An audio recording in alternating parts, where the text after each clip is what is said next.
여러분은 영적 기복을 경험하신 적이 있으십니까?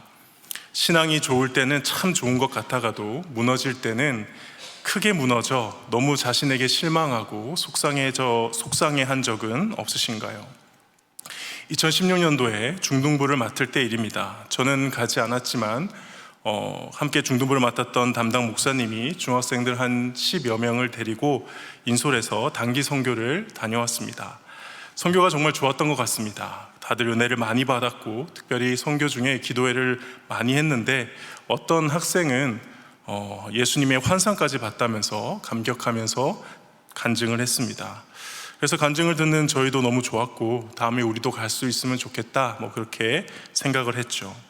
그런데 얼마 있지 않아서 그 간증했던 학생이 인터넷 페이스북에 부적절한 영상에 좋아요를 눌렀다가 저에게 들켰습니다. 제가 캡처해서 보내면서 그랬습니다. 야, 너 그렇게 은혜 받고 와서 이런 거 좋아요 눌러도 돼? 그때 학생이 이렇게 답을 하더라고요. 목사님, 정말 저도 어쩔 수 없나 봐요. 앞으로는 거룩하게 살려고 그렇게 다짐을 했는데 이렇게 또 유혹에 넘어졌어요 하면서 진심으로 속상해 했습니다. 우리의 신앙을 항상 좋은 상태로만 유지할 수 있다면 얼마나 좋을까요? 하나님과 친밀한 교제를 우리가 성경을 읽을 때마다, 기도할 때마다 느끼고, 그리고 예배를 드리면 언제나 감격과 기쁨이 넘치고 만나는 모든 사람들에게 예수님을 전하지 않고는 견딜 수 없는 그 뜨거운 마음이 항상 가득한 상태가 계속되는 것이죠. 그래서 언제나 밝은 미소가 넘치고 행복해 보이는 은혜 받은 신앙을 계속 높은 상태로 유지할 수 있다면 얼마나 좋겠습니까? 그러나 우리가 잘 알다시피 대부분의 우리의 신앙에는 오르락 내리락하는 기복이 있고요. 때로는 내리막길을 심하게 겪어서 영적인 침체로 인해 마음이 완전히 무너질 때도 있습니다. 신앙의 기복이 발생하는 원인이 무엇일까요? 왜 잘 믿고 있다가 우리는 이렇게 영적으로 실패하거나 영적인 침체에 빠지게 될까요? 가장 중요한 것은 아무래도 우리가 하나님을 잘 섬기는 것을 원하지 않는 대적들이 우리 주변에 있다는 사실일 겁니다. 하나님을 깊이 사랑하고 거룩한 삶을 살고자 하는 것을 불쾌해하는, 그래서 우리를 공격하고 시험하려는 사탄의 존재가 이 영적 침체의 가장 큰 원인이지 않을까 생각합니다. 그래서 오죽하면 우리 주님께서도 기도를 가르쳐 주실 때에 시험에 들게 하지 마시고 악에서 구하소서라고 계속 기도하라고 가르쳐 주셨겠습니까? 그러므로 신앙생활을 하다 겪게 되는 이러한 영적인 침체는 어찌 보면은 당연한 것입니다. 그대로 둬도 괜찮다 이런 뜻이 아니라요, 올 것이 온 것이죠. 어떻게 대응하고 극복할 것이냐의 문제이지 나의 신앙에서 절대 일어나서는 안 되는 그런 일이 일어난 것처럼 반응할 문제는 아니라는 것입니다. 오늘 우리는 그렇게 영적으로 완전하게 무너진 한 사람, 기드온을 만나봅니다. 이 기드온의 모습은 당시 이스라엘 백성들의 무너진 신앙을 그대로 보여주는 것과 같습니다. 그의 모습을 통해 발견되는 이 영적 침체된 사람의 특징 한 3가지를 좀 살펴보고자 하는데요. 물론 이 특징들이 우리가 경험하는 모든 영적 침체를 설명하는 것은 아닙니다. 그러나 우리가 이러한 비슷한 영적 침체를 경험할 때에 우리의 신앙이 바닥을 칠 때에 이런 모습들이 있다는 것을 우리는 동의할 것 같습니다. 먼저 첫 번째는 영적 침체의 특징이 바로 위축된 삶이라는 것입니다. 삶에 자신감, 소망이나 희망이 없고 그냥 주어진 환경에 끌려가는 삶, 그래서 의기소침해지고 위축되는 모습이 우리의 신앙이 바닥을 칠 때, 영적 침체 가운데 있을 때 나타나죠. 11절 말씀을 보시면요, 기드온이 지금 어디에서 타작하고 있습니까? 포도주 틀에서 하고 있습니다. 상식적으로 곡식을 타작하는 것은 넓은 마당이나 공터에서 해야 합니다. 그리고 강하지 않은 바람이 살살 불 때 여러 사람들과 함께 해야 하죠. 그러나 지금 기드온은 혼자 하고 있고, 그리고 고작 몇 명 들어갈 수 있는 포도주 틀에서 하고 있습니다. 왜 여기서 타작을 하고 있는가? 바로 미디안 백성들이, 민족들이 약탈에 들어올 때 그것을 대응하기 위해서 궁여지책으로 이렇게 하고 있는 것입니다. 그래서 타작을 하다가 미디안 백성들이 온다 하면 얼른 도망가려 하는 것이죠. 이러한 기드온의 모습은 하나님에 대한 기대나 소망은 전혀 없어 보이고 주어진 환경에 순응하며 위축된 모습으로 보입니다. 더 나아지기 위해, 극복하기 위해 노력할 힘도 없는 그저 주어진 상황을 간신히 하루하루 넘기고 있는 참으로 무력한 모습이죠. 두 번째 영적 침체의 특징, 기드온이 영적으로 무너져 있을 때 나타난 모습이 무엇이냐? 바로 하나님을 탓한다는 것입니다. 13절에 기드온은 여호와의 사자에게 이렇게 반문합니다. 기드온이 그에게 대답하되 오 나의 주여, 여호와께서 우리와 함께 계시면 어찌하여 이 모든 일이 우리에게 일어났나이까? 또 우리 조상들이 일찍이 우리에게 이르기를 여호와께서 우리를 애굽에서 올라오게 하신 것이 아니냐 한 그 모든 이적이 어디 있나이까? 이제 여호와께서 우리를 버리사 미디안의 손에 우리를 넘겨주셨나이다 하니. 기드온의 이 대답을 보면 기드온은 지금 하나님께 매우 화가 나 있다는 것을 알 수 있죠. 기드온의 불평의 핵심은 무엇입니까? 하나님이 만약에 나와 함께 하신다면, 하나님이 우리 민족과 함께 하신다면 어떻게 이런 고통이 있을 수 있겠습니까? 라는 것이죠. 이 질문은 기드온의 시대뿐만이 아니라 모든 시대에 하나님 앞에서 고통을 당하는 많은 백성들이 했던 질문입니다. 우리도 많이 하는 불평이죠. 그런데 이 말씀을 계속 잘 봐보면은 사실 하나님이 함께 계시기 때문에 미디안이 쳐들어온 것입니다. 하나님이 함께 하시기 때문에 징계가 있는 것이고, 하나님이 여전히 이스라엘 백성들의 하나님이시기에, 그래서 하나님이 이스라엘 백성들과 맺은 언약을 지키시고 계시기에 그들을 바로잡기 위해 사실 이 모든 일이 일어났음에도 기드온은 그것을 전혀 깨닫지 못하고 있는 것이죠. 자신을 돌아보지 못하는 자기 중심적인 생각에다가 하나님을 오해하는 이 잘못된 신학이 더해지니까 이 불평이 기드온에게서 나오는 것입니다. 그래서 우리도 어떻게 보면 영적으로 바닥을 칠 때, 우리의 신앙이 참 힘들고 어려울 때 그렇게 하나님 탓을 하든 아니면 차마 하나님을 탓을 못하니까 남 탓을 하든 이렇게 누군가에 대한 불평과 불만을 얘기할 때가 많은 것이죠. 사실 이것이 기드온을 통해 엿볼 수 있는 영적 침체의 모습이라고 저는 생각합니다. 세 번째, 신앙이 바닥을 칠 때, 마음이 무너졌을 때 우리의 특징이 나타나는 모습은 뭐냐? 말씀이 들리지 않는다는 것입니다. 사실 기드온이 13절에 여호와의 사자에게 한 대답은요, 지금 이 사자에게 바로 답을 한 것이라기보다 저는 지난 본문에서 하나님께서 한 선지자를 통해 주셨던 그 말씀에 대한 기드온의 반응이라고 저는 생각을 합니다. 사사기 6장 8절에서 10절까지의 말씀, 지난 말씀을 보면요, 여호와께서 이스라엘 자손에게 한 선지자를 보내시니 그가 그들에게 이르되 여호와께서 이같이 말씀하시기를 이스라엘의 하나님, 내가 너희를 애굽에서 인도하여 내며 너희를 그 종 되었던 집에서 나오게 하여 애굽 사람의 손과 너희를 학대하는 모든 자의 손에서 너희를 건져내고 그들을 너희 앞에서 쫓아내고 그 땅을 너희에게서 주었으며 내가 또 너희에게 이르기를 나는 너희의 하나님 여호와이니 너희가 거주하는 아모리 사람의 땅의 신들을 두려워하지 말라 하였으나 너희가 내 목소리를 듣지 아니하였느니라 하셨다 하니라. 기억하시죠? 하나님의 목소리를 듣지 않았던 것, 그래서 아모리 백성들을 두려워하고 그 신들을 두려워했던 것이 지금 미디안을 통해 징계받고 있는 이유라는 것을 분명히 하나님께서는 말씀을 해주셨습니다. 근데 그 선지자가 그 말씀할 때 애굽에서 건져내었던 하나님임을 강조했던 부분이 있는데, 아마도 기드온 역시 그때 모든 이스라엘 백성들이 이 선지자의 말을 듣고 전에 들었을 때 들었던 게 분명해 보여요. 그래서 기드온도 애굽과 이적을 언급하며 하나님께 오늘 따져 묻고 있는 것입니다. 그렇게 대단한 하나님이 우리와 함께 하신다는데 어떻게 우리에게 이런 일이 있을 수 있겠습니까? 애굽에서 건지셨다면서요. 근데 왜 우리는 구해주지 않습니까? 이적을 베푸셨다면서요. 근데 왜 우리에게는 이적을 베푸시지 않습니까? 저는 하나님께서 저희를 버리셨다고 생각합니다. 그래서 제가 지금 이렇게 비참하게 포도주 틀에서 이런 모양으로 타작하고 있는 것 아닙니까? 이게 참 비뚤어질 대로 비뚤어진 그런 반응이죠. 이게 영적으로 마음이 무너진 사람들의 저는 특징이라고 생각하는데요. 일단 말씀이 안 들리는 것이고, 말씀을 듣는다 하더라도 듣고 싶은 것만 듣는 것이죠. 아니, 지금 지난 선지자를 통해서 주신 말씀은 너희가 지금 잘못을 하였고 죄를 회개하여야 한다라는 메시지였는데 그 앞에 전혀 다른 거를 물고 늘어지는 거죠.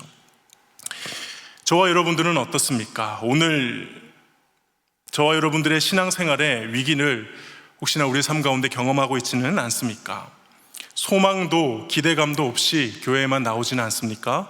차마 하나님께 불평하지는 못하고 지금 처해져 있는 상황에 대해서 계속해서 주위 사람들을 탓하고 있지는 않습니까? 하나님의 말씀은 들리거나 들리지 않거나 혹은 듣는다 하더라도 그냥 내가 듣고 싶은 것만 듣고 계시지는 않습니까? 아니면 이러한 증상과는 또 다른 증상으로 무언가 침체되어 있는 나의 신앙, 이것 때문에 고민하고 계시지는 않습니까? 오늘 말씀을 통해서 우리 각자가 그 답을 꼭 얻기를 소망합니다.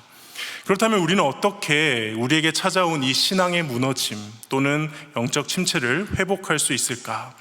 우리가 흔히 하듯이 성경에서 나오는 그 인물을 통해서 그 인물을 모범답안처럼 생각하고 그가 했듯이 우리도 따라하면 된다, 이런 식으로 묵상하는 것은 좀 힘들 것 같습니다. 왜냐하면 지난번에도 말씀드렸다시피 사사기에서 이 기드온부터 사사들도 타락하기 시작하거든요. 그래서 우리가 위인전 보듯이 이 본문을 보면은 안 됩니다. 그보다 저는 이 기드온을 회복시키시는 하나님께 좀 집중을 하고 싶습니다. 그래서 우리가 살면서 혹시나 이 기드온처럼 이렇게 신앙의 무너짐을 경험하고 하나님 앞에서 힘들어하는 그 상황 속에 우리 주님이 우리를 어떻게 회복시키실 건지에 대해서 바르게 기대할 수 있는 그런 기회가 오늘 말씀을 묵상함으로 우리가 깨닫기를 소망합니다. 먼저 우리가 주목할 부분은 기드온의 대답들을 잘 살펴보면 이 짧은 순간에도 기드온이 변하고 있는 것을 목격할 수 있습니다. 13절 말씀을 보시면은 여호와께서 우리와 함께 계시면 어찌하여 이 모든 일이 우리에게 일어났나이까? 라고 하면서 반항적이고 부정적인 모습으로 반문을 하고 있죠. 자신의 모습은 돌아보지 못하고 자신에게 일어난 일이 하나님 때문이라고 생각하는 모습입니다. 그런데 15절에 보면 주여 내가 무엇으로 이스라엘을 구원하리이까? 라고 하며 자신의 집안과 자신을 겸손하게 낮추며 하나님께 반문하고 있습니다. 조금의 변화가 느껴지는 것을 알 수 있죠. 사실 기드온의 집안은 이 기드온이 말하는 것처럼 그렇게 약한 집안은 아닐 것입니다. 오늘 본문에도 그의 아버지 요아스는 이 오브라라는 지역을 소유지로 가지고 있었고, 다음 본문에서도 알게 되겠지만 바울을 섬기는 장소도 후원할 정도로 나름 경제적으로 정치적으로 영향력을 가진 집안입니다. 무엇보다도 지금 이렇게 자신을 겸손하게 낮추는 모습은 어쨌든 똑같다고는 할 수는 없지만 모세를 연상케 하죠. 모세가 부르심을 받았을 때 이와 비슷하게 하나님의 부르심을 거절했습니다. 그래서 기드온의 모습은 아직 여전히 조금 부정적이지만 분명 반항적인 태도는 사라지고 조금씩 나아져 가고 있는 것이죠. 그리고 17절을 보시면 그 남아있던 부정적인 태도도 사라집니다. 뭐라고 합니까? 만일 내가 주께 은혜를 얻었사오면 표징을 보여달라고 합니다. 그리고 예물까지 바치죠. 믿음 있는 모습이라고는 할 수 없지만 훨씬 긍정적인 모습으로 반응하고 있습니다. 그리고 자신이 바친 예물에 불이 임하는 것을 보자마자 22절에 보면은 슬프도소이다. 주 여호와여 내가 여호와의 사자를 대면하여 보았나이다 라고 말합니다. 이건 무엇입니까? 말씀이 기억난 상태죠. 하나님을 보면 죽는다는 것은 출애굽기에 있는 말씀이거든요. 아까는 왜 이적을 안 베푸냐고 따지더니 이적이 나타나니까 그래도 바로 인정하고 말씀을 기억하고 주님 앞에 엎드리는 모습입니다. 그리고 마지막 24절에 예배를 드리며 여호와 샬롬이라고 이름을 짓고 오늘 본문이 마무리가 됩니다. 우리가 의식을 못해서 그렇지 아주 이 짧은 시간에 기드온은 아주 드라마틱하게 변화된 것입니다. 기드온이 이렇게 변해갈 수 있었던 원인이 무엇인가요? 기드온이 무언가 대단한 결단을 하고 믿음의 말을 한 것인가요? 영적인 침체를 극복하기 위해 그가 어떤 몸부림치는 장면이 나왔습니까? 그렇지 않죠. 그는 그저 자신에게 임한 하나님의 말씀을 받았을 뿐입니다. 기드온의 무너졌던 마음이 회복되고 영적 침체에서 벗어나는데 일어났던 일은 사실 하나님이 계속 말씀하셨다는 것 외에는 기드온에게서는 무언가 찾아볼 만한 게 없다는 거예요. 물론 마지막에 불사르는 이적도 함께 하시긴 하셨지만 기드온이 계속 변해갔다라는 이 사실의 핵심은 하나님께서 기드온에게 이 말씀들을 하셨다는 거죠. 12절에 큰 용사여 여호와께서 너와 함께 계시도다. 14절에 너는 가서 너의 힘으로 이스라엘을 미디안의 손에서 구원하라. 내가 너를 보낸 것이 아니냐.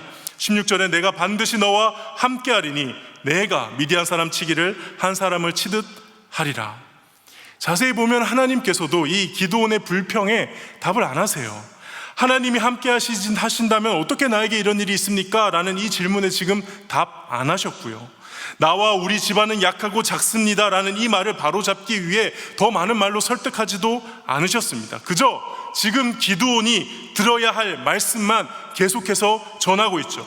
하나님이 함께 하신다. 하나님이 보내셨다. 반드시 이길 것이다. 근데 사실 이 말씀은 저와 여러분도 받을 말씀인 거 아십니까?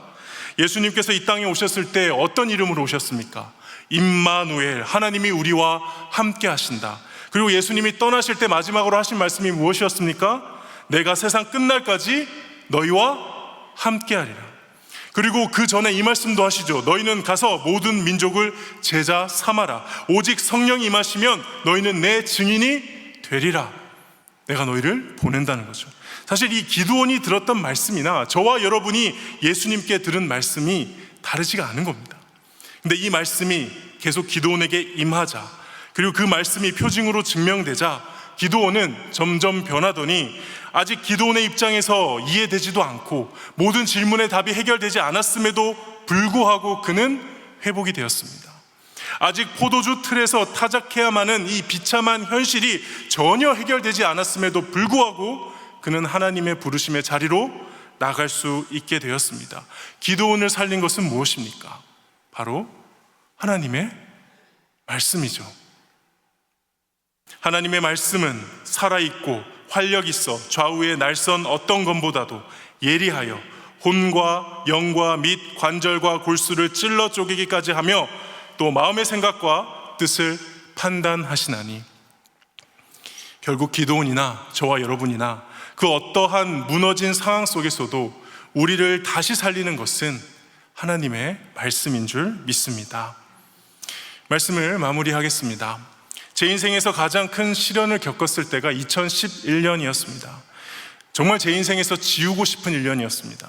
대학교 졸업 문제를 마무리 짓지 못해서 신학대학원 입학 포기 원서를 내야 했고, 사역하던 교회에서 중간에 나와야 했으며, 나이가 30이 가까워 오는데 내가 목회의 길을 가는 것이 맞는지 심각하게 하나님 앞에서 고민해야 했던, 개인적으로 정말 저에게 힘들었던 암흑의 기간이었고 영적인 침체기였습니다.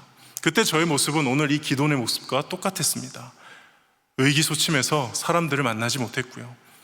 하나님께 원망하는 마음이 가득한데 차마 그걸 입으로 내뱉지는 못하고 있었고, 정말 그때는 그 누구의 설교도 제 귀에 안 들어오더라고요.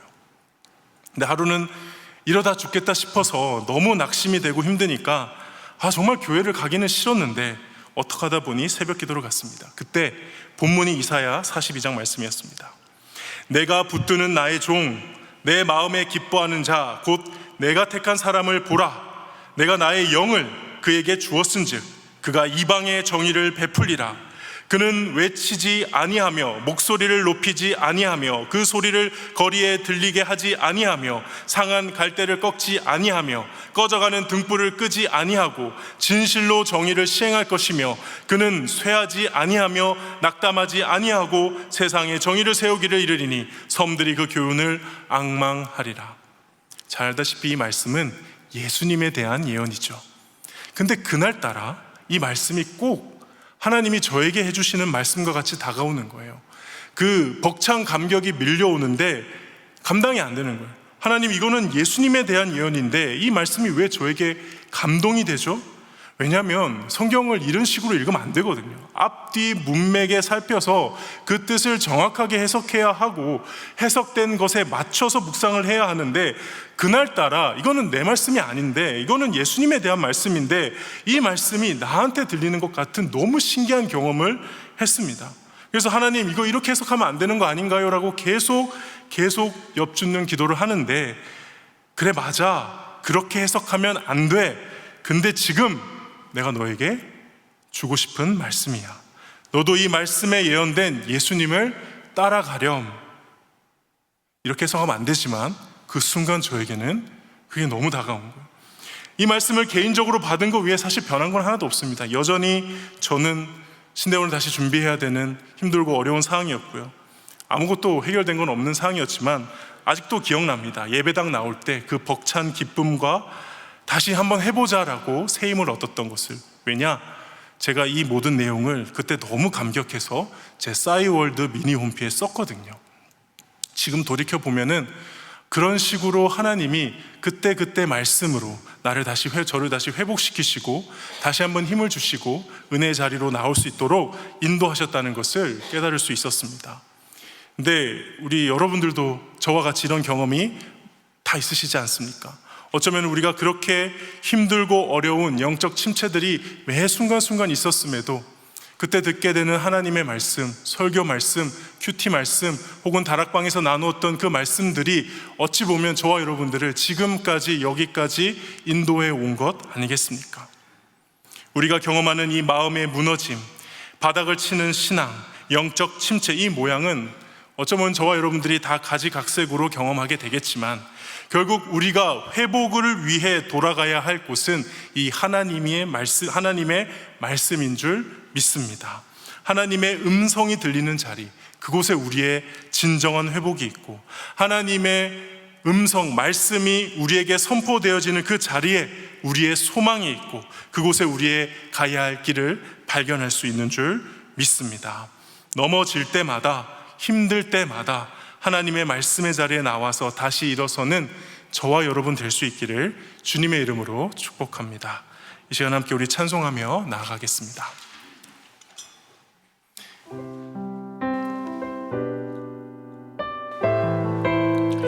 힘들고 지쳐 낭망하고 넘어져 일어날 일 전혀 없을 때 우리에게 주시는 하나님의 음성을 듣길 소망합니다. 힘들고 지쳐 낭망하고 넘어져 일어날 일 전혀 없을 때에 조용히 다가와 손 잡아주시며 나에게 말씀하시네. 나에게 실망하며 내 자신 연약해 고통 속에 눈물 흘릴 때에 못자국 난 그 손길 눈물 닦아주시며 나에게 말씀하시니 너는 내 아들이라.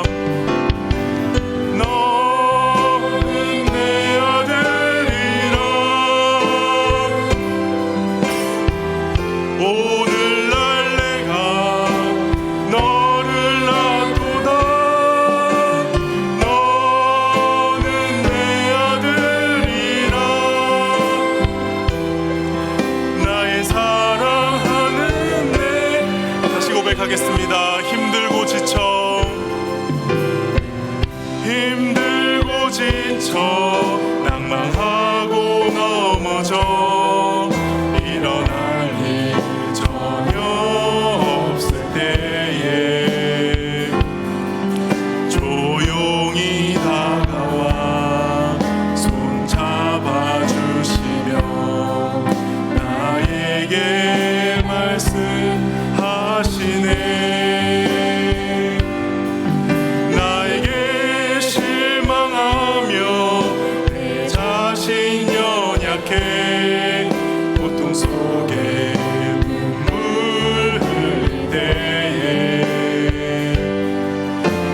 자국난 그 손길 눈물 닦아주시며 나에게 말씀하시네.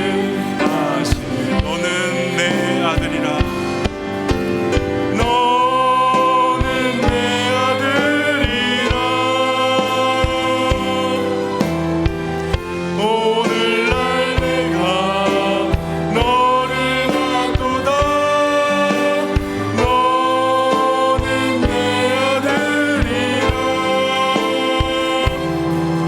나의 사랑하는 너는 내 아들이라. 너는 내 아들이라.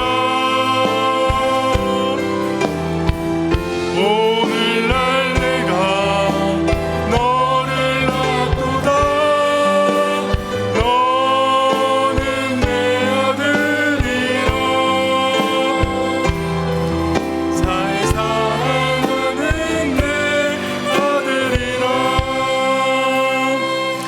이 시간 함께 오늘 우리에게 주신 말씀을 붙들고 기도하겠습니다. 우리의 신앙이 힘들고 어려울 때 나의 지혜나 경험보다 우리 주님의 말씀이 나의 영혼을 살리는 능력임을 잊지 않고 말씀을 더 갈망하게 하여 주시옵소서.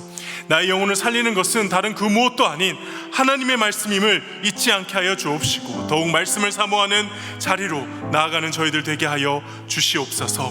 특별히 하나님이 나와 함께 하시고 하나님이 나를 보내셨으며 하나님이 반드시 승리하게 하심을 믿고 그 말씀 따라 믿음으로 담대하게 삶의 현장으로 나아가 승리하게 하여 주시옵소서. 그리하여 잘 될 때에도 또는 안 될 때에도 항상 말씀으로 겸손하고 말씀으로 자신감을 얻는 저희들 되게 하여 주시옵소서. 이 시간 다 함께 말씀을 붙들고 주님을 한번 부르짖고 기도하며 나가겠습니다. 주여 하나님 아버지.